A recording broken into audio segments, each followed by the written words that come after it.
Hey, what up you guys, Danny B. You're watching the Trash Stash, and in this video I'm going to be doing a video for WildEye week. So I was going to do 7 videos originally, like 1 for each day, but I really just don't have the time to edit everything, and plus I didn't even watch 7, so I was just like, alright, well, let me just do 1 video, combined everything I watched into 1.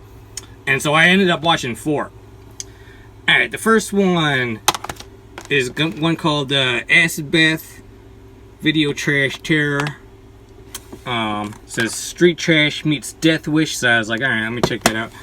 It was okay. It wasn't my favorite, probably my least favorite out of the 4 I watched. So if you're nostalgic for late 90s digitally shot videos and editing and that kind of stuff, check this one out, because it has a lot of like effects that brought me right back to around 2002 when everyone was doing Adobe Premiere and stuff. I'm sure it was just like a project they did together with friends.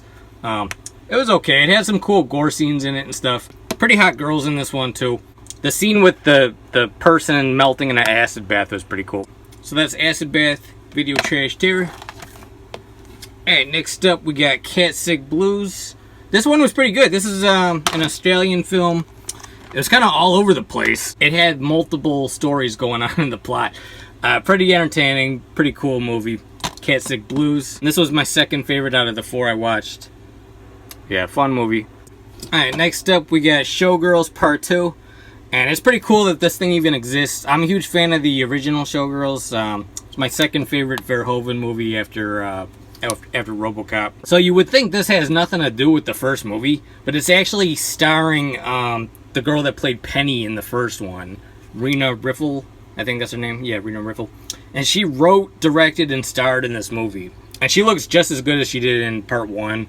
This is a 2.5-hour movie, so you have to really be a fan of the original Showgirls to watch it. But it has, I counted up to 4 returning characters. It's got Rena Riffel, Glenn Plummer, who was a big part of the original one.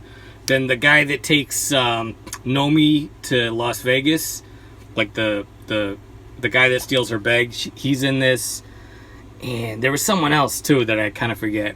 I mean, it's way more low budget, but I wouldn't say it's a cash grab. I think it's more of like a, like Rena Riffel just trying to do her own thing. I mean, definitely a cool one for my collection because I love the original. Showgirls Part 2. And then the last one I watched was one called Animalistic. And that was my favorite out of the 4. And that one was pretty much on par with the remakes of I Spit on Your Grave. Pretty much like it could have been a direct sequel to I Spit on Your Grave, or like, you know, the remake.